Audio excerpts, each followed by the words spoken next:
Idiocracy: How a Satirical Comedy Became a Real-Life Documentary. Remember when Idiocracy was just a satirical comedy meant to poke fun at society's dumbing down? Those were the good old days when we could laugh at the absurdity without realizing we were watching the most accurate documentary of the 21st century. What Mike Judge intended as a hyperbolic cautionary tale has, over the last 5 years, become a chilling reality. From political leaders more concerned with Twitter clout than policy, to a culture where, ow, my balls, would be a top-rated show, it seems we've taken Idiocracy as a playbook rather than a warning. If this trend continues, it won't be long before we're watering crops with energy drinks and electing presidents based on their Instagram follower count. Spoiler alert, we might already be there. Entertainment and Culture: Trading Wisdom for W.A.P. In Idiocracy, the nation's favorite show is Ow, My Balls, where a guy gets hit in the groin repeatedly, a concept so simple and dumb that it's genius. Fast forward to today, and we've got The Masked Singer, where celebrities in ridiculous costumes sing covers while judges pretend to care.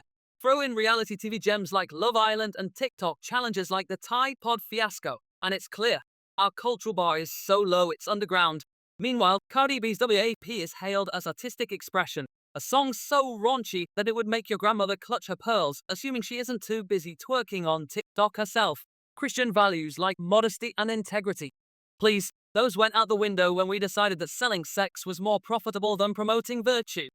Political and Corporate Influence: Virtue Signaling for Fun and Profit. In Idiocracy, the government is a clown show run by corporations, where the president is a former pro wrestler who waters plants with brawn dough because it has electrolytes. Sound familiar?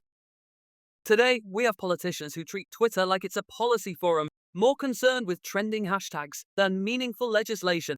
When a politician can attend a high-dollar fundraiser maskless after mandating masks for everyone else, you know we've crossed into Idiocracy territory. But it's not just politics. Corporate America is in on the act, too. Burger King trolls Chick-fil-A for being closed on Sundays while preaching about LGBTQ+ rights.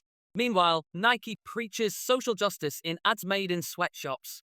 Virtue signaling has become the new product line, and Christian values are just bad for business. Social and Intellectual Decline: From Misinformation to Mass Delusion. Idiocracy features a society so dumbed down that people genuinely believe that sports drinks will make crops grow better. Fast forward to 2020, and we have public health advice that flip-flops more than a politician in an election year. Question the origins of COVID-19? You're a conspiracy theorist until suddenly you're not. We live in a world where Twitter mobs deplatform anyone who dares to challenge the woke narrative, where trust the science is the battle cry, unless, of course, it conflicts with the latest social agenda. Meanwhile, the real conspiracy is that Christian values like truth, wisdom, and discernment are being cancelled in favor of whatever's trending on TikTok. The result? A society that's forgotten how to think critically and can't tell the difference between reality and satire. Ridiculous Realities: When the News Reads Like a Script. The line between satire and reality is so blurred that the news often feels like a scene straight out of Idiocracy. Take the time in 2021, when a Canadian pastor was arrested for holding church services during COVID-19, while large-scale protests were allowed to rage unchecked.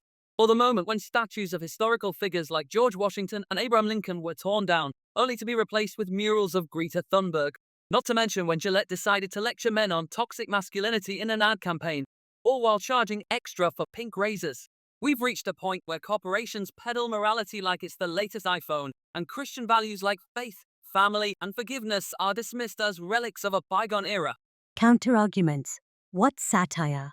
This is real life. Some might argue that Idiocracy is still just a comedy, that society hasn't devolved to the point of watering crops with Gatorade.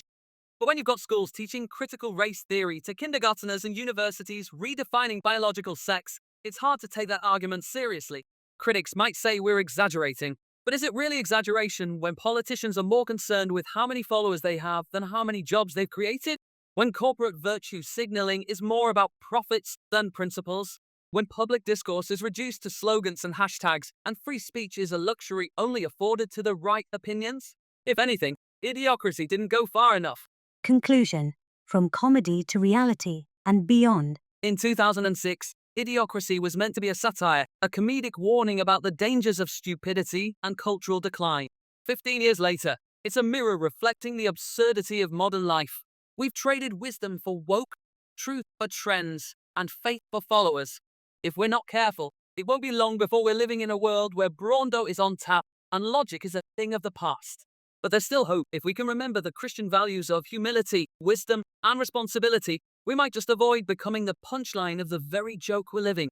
Until then, keep an eye on the crops just in case they start recommending energy drinks.